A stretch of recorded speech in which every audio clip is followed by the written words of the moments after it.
मी बंगालच्या कोळसा पट्ट्याच्या मध्यभागी असलेल्या राणीगंज नावाच्या ठिकाणी आहे, जिथे क्षेत्रफळाच्या दृष्टीने भारताचा दुसरा सर्वात मोठा कोळशाचा साठा आहे. आता या परिसरात अनेक खुल्या कोळशाच्या खाणी किंवा ओपन पिट कोळशाच्या खाणी आहेत, ज्यात त्या खाणीचाही समावेश आहे, जिथे मी सध्या उभा आहे.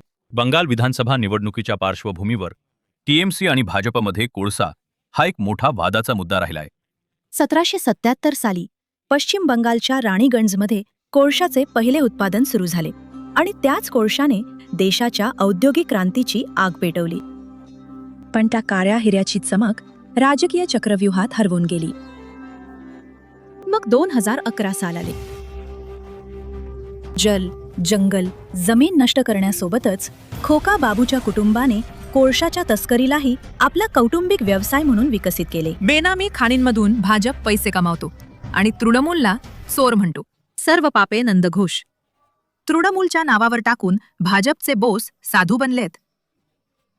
पण या राजकीय देखाव्याच्या आणि भांडणांच्या पलीकडे या भागात होणाऱ्या या संपूर्ण कोळसा खाणकामाची एक मानवी किंमत आहे.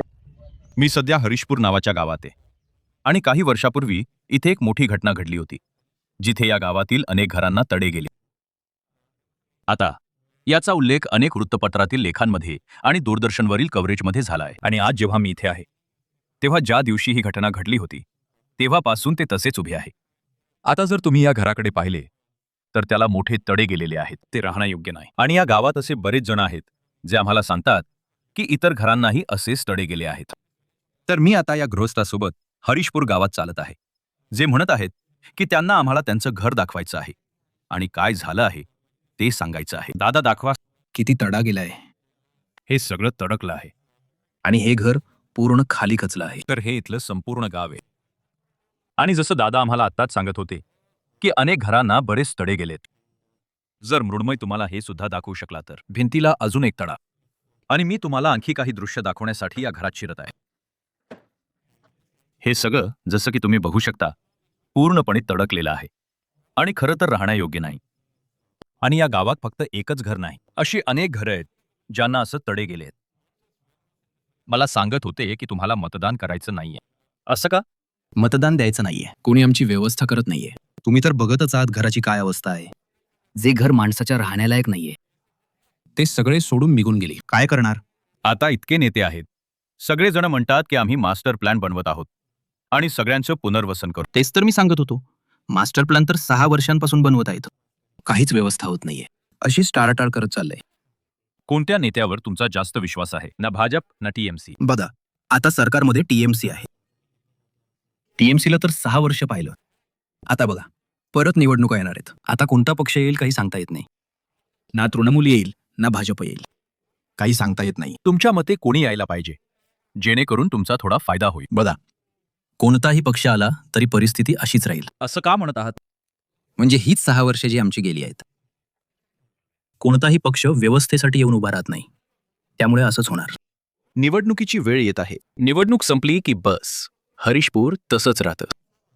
कोणी बघायला सुद्धा येत नाही. कुणीही बघायला येत नाही. आता असं नाही की सरकारनं मदत आणि पुनर्वसनासाठी काहीच प्रयत्न केले नाहीत.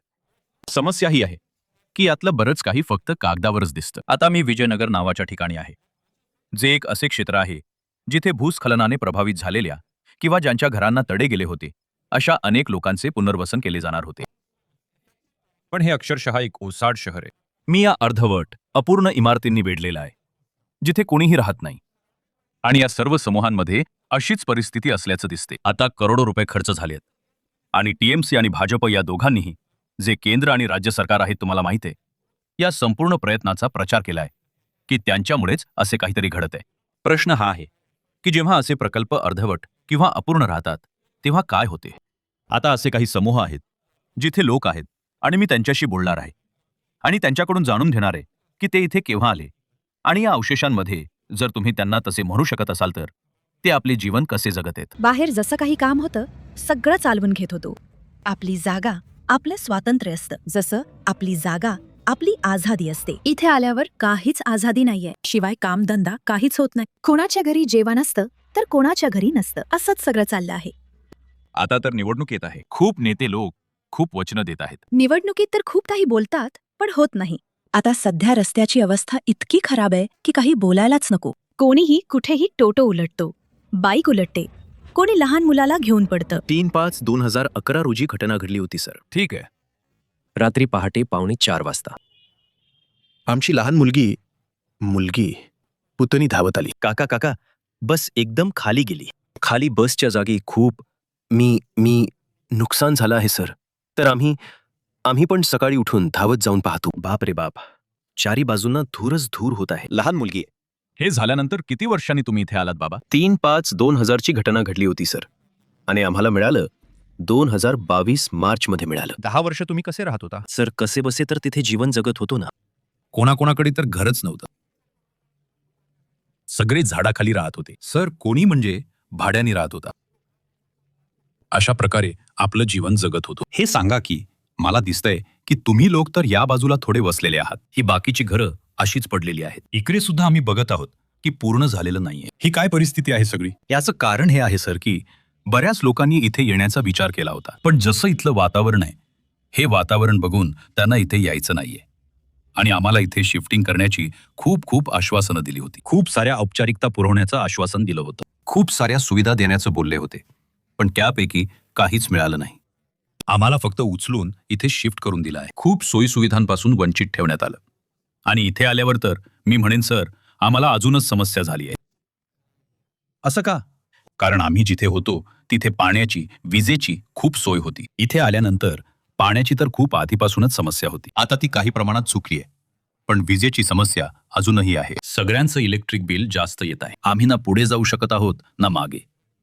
जसं म्हणतात ना की ना गिळता येतंय ना ओकता येतंय. त्याच प्रकारचं जीवन आमचं इथे झालं आहे. हे समजावून सांगा जे आमचे प्रेक्षक असतील की आधी कसं वेगळं होतं. जेव्हा तुम्ही फ्लॅटमध्ये नाही, गावात होता, तेव्हा कसं वेगळं होतं. गावात आमच्याकडे सगळ्या गोष्टींची साधनं होती. सर तिथे बघा, आमची स्वतःची जागा होती, सगळ्या गोष्टींची साधनं होती.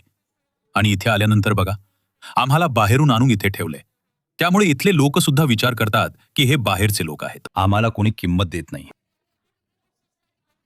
कोळसा हा एक मोठा व्यवसाय आहे. तो अवजड उद्योगांपासून ते आपल्या राष्ट्रीय ग्रीडपर्यंत सर्वांना ऊर्जा देतो. पण ज्या गोष्टीला ती कदाचित ऊर्जा देऊ शकली नाही, ती आहे त्या लोकांच्या जीवनातील मूलभूत प्रतिष्ठा, ज्यांची घरं हा कोळसा काढण्यासाठी पोखरली जातात. आता बंगालमध्ये पुढे जे कोणी सरकार स्थापन करेल, त्यांनी हे सुनिश्चित करणं चांगले ठरेल की या भागात कार्यरत असलेल्या सर्व योजना कागदावर न राहता प्रत्यक्षात जमिनीवर उतरतील.